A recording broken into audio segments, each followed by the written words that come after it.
Hi, magandang umaga. Ako po si Trixie Cruz-Angeles and going live just for a quick moment to talk about that tweet. That no, not tweet. Yeah, well, that tweet or several tweets by several entertainment personalities and in fact supposedly one senator regarding the wedding of Congresswoman Claudine Bautista. She apparently she had gotten married in a Michael Cinco gown, and this is something that was being commented upon by other people. Now, the I looked around because I understand that this developed rather quickly. So one of the more significant tweets was done by Mr. Enchong D, who happens to be an artist or actor, and he said to the effect that Congressman Bautista used the money intended for the drivers, public utility drivers, for her wedding. Congressman Bautista happens to be a sectoral representative for public utility drivers. Unfortunately, the tweet not smacks, well, has all the essential elements of libel. Ano ba yun? Well, it's publication and then a malicious imputation of a crime, vice, or defect. In this case, the allegation was that Congresswoman Bautista, had committed a crime. And the crime, of course, is either malversation or violation of the Anti-Graft and Corrupt Practices Act. Or worst case scenario, even possibly estafa. So it depends on the nature of the money, that was reserved for jeepney drivers. Now, several things immediately came to mind. Number one, Congressman Bautista doesn't hold any money for the party list or doesn't hold any money intended for the drivers because she's a party list representative. Ibig sabihin, kongresista siya, so gumagawa sila ng batas. Sila yung gumagawa ng budget para dun sa mga iba't ibang programa at para sa mga ahensya ng gobyerno. Hindi po sila mismo ang nagdi-distribute unless merong pinagkatiwala sa kanilang pera na dapat i-turn over dun sa kanilang mga constituents. Indeed, that is not the case here. Congressman Bautista, as we will keep reiterating, is a legislator and therefore has no money, or there doesn't appear to be any money intended for the drivers that should have been turned over. So ito yung masaya dyan. I understand that Mr. D had issued an apology. I'm not sure if the other artists who had said that would issue an apology. I understand, according to Boss Conrad, si Senator Hontiveros allegedly also said something to the effect about ostentatious display of wealth. Now, ano yung mahalaga dito? In some of the, I looked around on social media, sorry, nasangga ko yung stand. I looked around on social media to see what people were saying about this thing, to see nga if there was, in addition to the malicious imputation of a crime, vice, or defect, if any damage had occurred to the reputation of Congressman Bautista. And there it is. People were talking about an ostentatious display of wealth. Oops. During times of great hardship, and we have laws about this ostentatious display of wealth. No? Kapag ganito, panahon ng sakuna, panahon ng paghihirap, yung ostentatious display of wealth is mentioned dito sa ating civil code. Sabi dito, nahanap ko yung sa atin Article 25 of the Civil Code says, and then there was also General Order 15 under Marcos in 1972. During martial law kasi, bawal yung sinasabi nga nila, ostentatious display of wealth because to avoid and prevent as the case may be, ostentatious display of wealth and extravagance. So, binawal yon during martial law, including lavish town fiestas and social gatherings. To this end, the people were directed to limit to the town fiestas and other local festivities to just one day in order to be simple and economical as possible.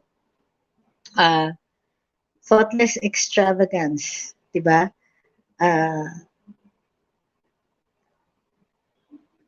Ostentatious display of wealth is also mentioned dun sa ating civil code under, sorry, I had this kanina. Thoughtless extravagance in expenses for pleasure or display during a period of acute public want or emergency may be stopped by orders of the courts at the instance of any government or private charitable institution. That's Article 25 of the Civil Code. Ulitin ko po, thoughtless extravagance for pleasure or display during a period of acute public want or emergency may be stopped by order of the courts at the instance of any government or private charitable institution. Now, here's the issue. Kung ostentatious display of wealth ito or thoughtless extravagance during a time of public want or public emergency. Now, let's just say that COVID is in fact a public emergency or because it is covered by RA 11332, no, where the president declared a state of emergency or yes, for due to the pandemic. Okay? What is the liability of any person who commits these thoughtless, extravagant events? Diba? What happens to them? Well, the court can order it to be stopped. Diba? Now, is a wedding a thoughtless extravagance? That one, that can be argued. It can be argued either way, no? Pero usually, because it's a wedding, you're spending for your own money, and most people consider this a once-in-a-lifetime event, then that might be excusable. But what about an ostentatious display of wealth during times of yun nga, need and want? During a period of acute public want or emergency. Uh, uh, Dito, when you say, kunwari, thoughtless extravagance in expenses for pleasure or display. Well, of course, it's not for simply for pleasure, but it is an event. So, is it thoughtless extravagance or display? Thoughtless extravagance in expenses or display. So, yung nagpapakita ka lang. This one is, we're sure that Congressman Bautista might not have committed this because, most likely did not commit this because, as we know, the only reason we found out about the wedding was because some people on social media posted it. Sabi nila, oh, ano yan, you're having a wedding, Michael Cinco gown, you spent so much and so on. During this time of a pandemic, most people fail to realize that when you're talking about ostentatious display of wealth, it has to be a display. If this was not publicly reported, in other words, the newspapers didn't carry it, they didn't invite the media, they didn't splash it too much on their social media, or it did not, kailangan may element dito of virality. Everybody saw it, or people saw it. Parang pinamumukha mo sa mga tao na, oy, kami ang yaman-yaman namin kahit kayong lahat naghihirap. That's the nature of an ostentatious display of wealth or thoughtless extravagance for pleasure. Ngayon, pinagbabawal ito na, well, the civil code doesn't say that you're going to be penalized, but that the event can be stopped. Diba? Pero in this case, was it an para sa akin, arguably, it wasn't an ostentatious display because there was no display. Hindi nila pinangalandakan. They didn't go out into the streets. Hindi nila widely reported ito. They didn't ask some social media influencers to post it on their sites. Or it was more or less a private affair as far as weddings can go as private affairs. Diba? It was family and so on. So, even the comment, yung kumbaga, yung mga reactions ng mga tao about ostentatious display of wealth is might be out of place considering that they had actually kept it private until somebody put it on social media and then started bashing supposedly the expense. Pero dito, ang sinasabi nila, wow, it's the expense. No, it's the display. If you're going to talk about law, then what we're punishing is yung pinamumukha ito sa taong bayan. So now, are the comments libelous, potentially libelous? I think at least in the case of when you're alluding or saying na gumamit ng pera ng gobyerno or pera ng taong bayan para dun sa kanyang kasal, then definitely this has all the elements of libel, diba? It's a malicious imputation of a crime. In this case, either malversation, like I said, a violation of the Anti-Graft and Corrupt Practices Act, and if it was more than 50 million, and then it was money of the government, then that might be plunder also. Might possibly be plunder. So, we're looking at dalawa ang tinitignan natin dito na konsepto. Yung ostentatious display of wealth, tapos yung libel. So, meron bang ostentatious display of wealth? In order for it to be ostentatious and the display of wealth, the expense or the extravagance alone is insufficient. It has to be displayed. Kailangan pinamukha ito sa taong bayan para ito pasok dun sa coverage ng Civil Code. At ang sinasabi ng Civil Code, kapag merong ganyan, maaaring ipatigil ito ng hukuman at the instigation of the government or private charitable institution. Well, in this case, nobody asked to stop it kasi nga nobody knew about it. If nobody knew about it, then where is the ostentatious display? Right? So it would be libel if it was malicious. Ano ibig sabihin ng malicious? Ibig sabihin, alam mo na hindi totoo pero sinabi mo pa rin. Or you could have known na hindi yan totoo. In their case, they should have known na hindi ito totoo because a simple search would have indicated whether or not there was an actual display, and two, whether or not there was any controversy dun sa paggamit ng pera supposedly intended by drivers. Now, the comments, I understand, were intended also to shame the congresswoman. Kasi yung sinasabing nagastos ka ng gastos, yung mga constituents mo naghihirap.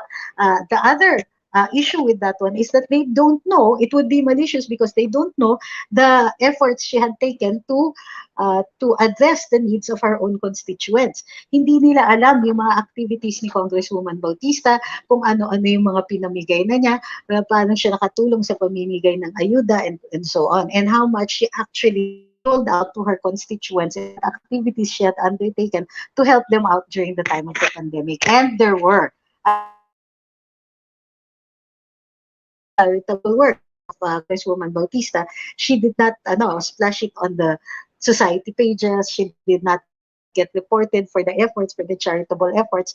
And so, diba, it indicates also that she does not actually, there seems to be a habit of not seeking publicity for certain activities such as yung pag-address ng needs ng kanyang mga constituents at saka her own wedding.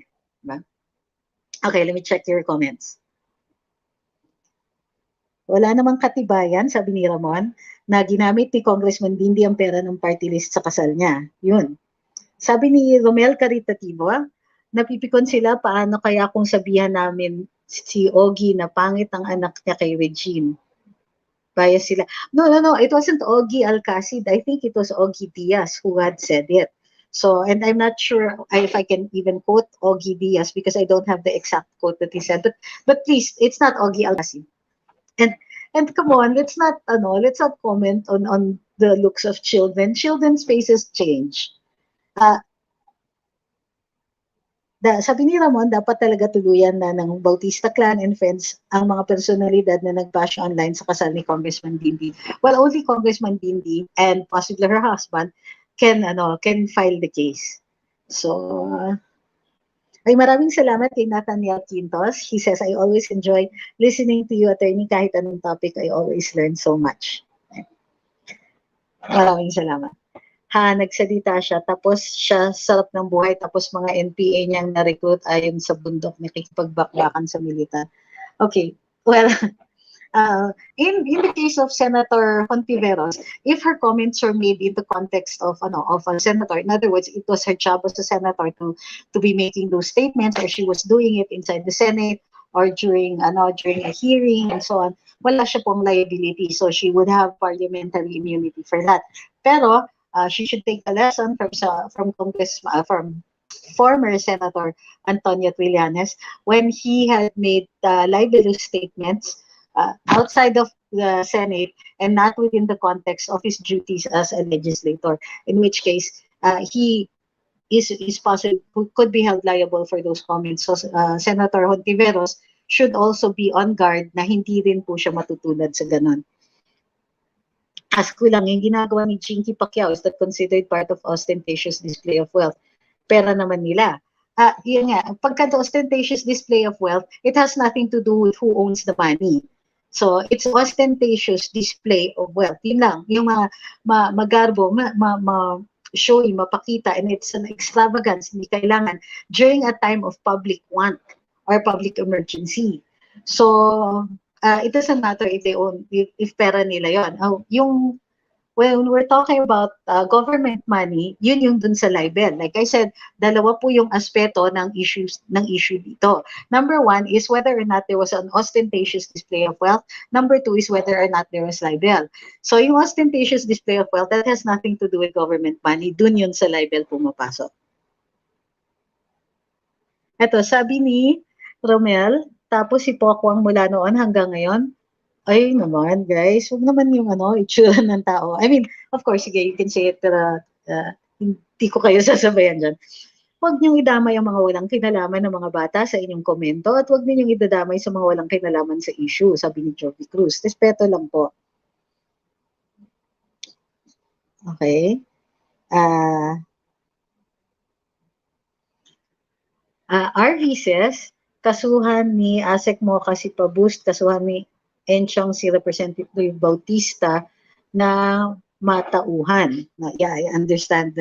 Yeah, well, that's up to them, pero posible yon. Yung implication, for example, on OWA Deputy Director Mocha Uson, that she had something to do with dun sa problema ng bidding sa OWA, is of course also completely out of whack and possibly malicious because yung in-include yung picture niya doon, nire-relate yung mukha niya doon supposedly to a crime which would have been either malversation or violation of the Anti-Graft and Corrupt Practices Act doon sa bidding ng OWA. OWA Director Kakdak had already said Mocha has nothing to do with this. And yet, yun nga, bakit sila maglalabas ng ganon when they know that as deputy director, she's deputy director for, I think, I understand, social media and so on, and part of the outreach program of OWA.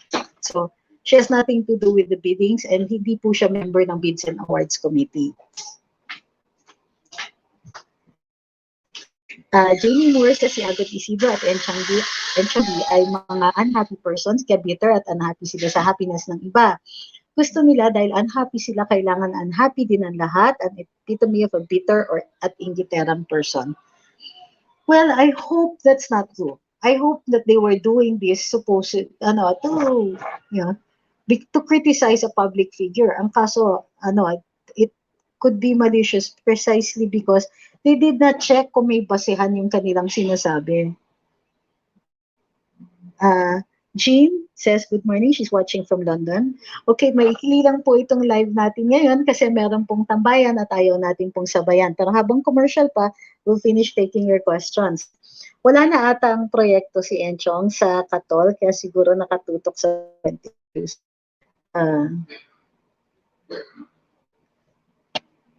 Winter says, yaman-yaman ng angkan ni Bautista kung makakuda naman si Enchong.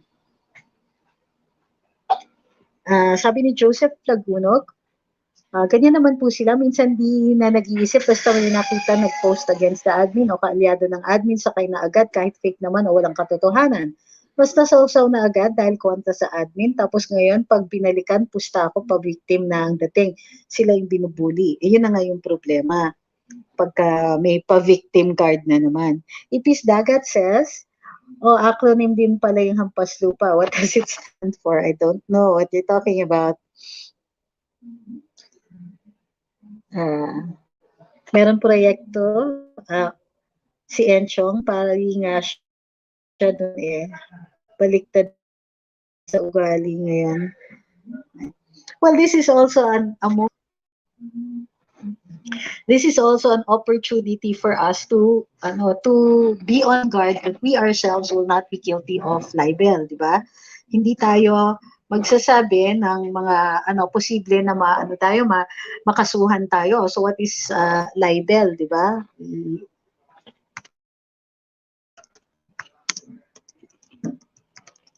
Yung libel is a malicious imputation, a public malicious imputation of a crime, vice, or defect. So issues dito uh, yung important, yung first and more important part of it, no? But it says libel refers to a public and malicious imputation of a crime, vice, defect, real or imaginary, that can cause the contempt, discredit, or dishonor of a person. A person can commit libel by means of printing, writing, engraving, theatrical exhibition, lithography, and others. Now, in the case nga pala of Congressman Bautista, kahit nag-take down po si Mr. D, and he apologized later on, ang tinitignan dito is if any damage had been committed on the reputation of Congressman Bautista. And in her case, inikot ko nga yung mga social media posts, and there seems to be quite a bit of people who still don't know that Mr. D had apologized, and they're going on and on about ostentatious display and so on. So if a perusal of this, if this issue had what we call gained legs, dumami ang mga nag-post about it, then we can see that some kind of damage to the reputation of Congressman Bautista would have occurred. And so it becomes, it behooves her, what we say, it becomes parang imperative para sa kanya. Kailangan na niyang magkaso. Kasi nasiraan na siya. So may damages dito. She could possibly seek damages for the utterance, the speech, even if he apologized and took it down. Kasi yung apology na yan, it doesn't assuage the damage that has already been done. So, let's see. More questions? John Matute says Congresswoman Lily Bautista voted to reject the franchise of ABS-CBN. Yes, and that would explain the bitterness of some people and why they were posting against her and taking the opportunity to criticize her. Pero in this case, they went too far. Diba? Ito, Eric says, nga, heart and cheese wedding o sa resort high-end, hindi sila din nag-react. Alam mo na bakit hindi and Senator pa si Cheese kasi hindi sila nag-react some of ang gulo po, ang daming kulang.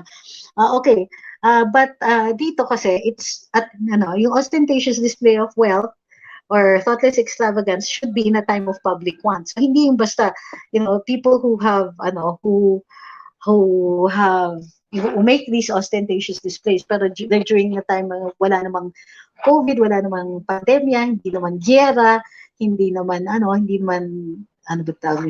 hindi naman famine or anything like that, then that's not the kind of ostentation that is considered. Oops, ano nangyari sa akin?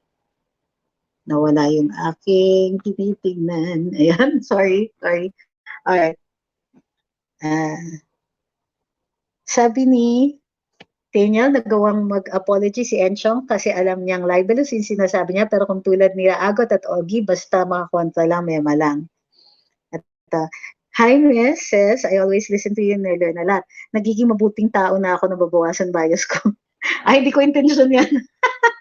Naku, pwede na po maging candidate sa sainthood. Total, ayaw niyo po tumakbo. Mas dami naman po kayong matutulungan dito.